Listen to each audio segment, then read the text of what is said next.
So what does all this talk of sequestration mean here for us? And if those cuts come to fruition, when will we see them take effect?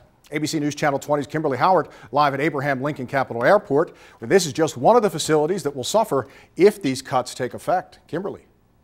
Vince, the air traffic control towers at this airport will no longer be used if Congress fails to reach a deal by tomorrow. But the actual closures and furloughs won't take place until April, leading some people to believe that this looming March 1st deadline is just another overplayed scare tactic.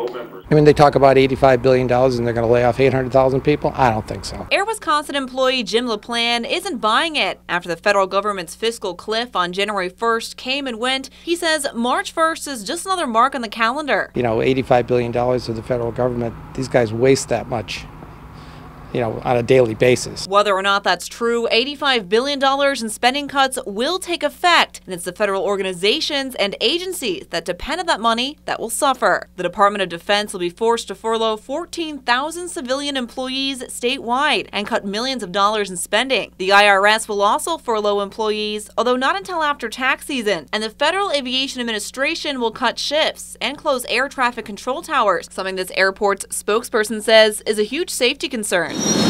Then there's Amtrak, which says they're seeing revenue growth and controlling costs so service isn't affected. Helen Miranda sure hopes they're true to their word. I hope they don't cut the trains.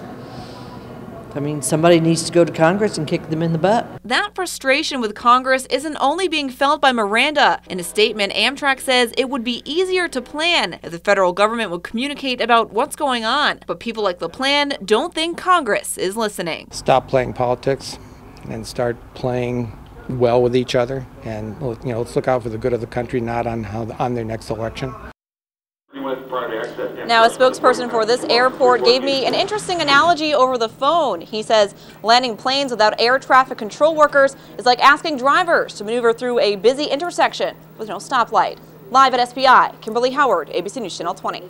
Thank you, Kimberly. But not every federal agency will be affected by the sequestration. The U.S. Postal Service, for example, which says its monies come from the purchase of stamps and postage products, not tax dollars.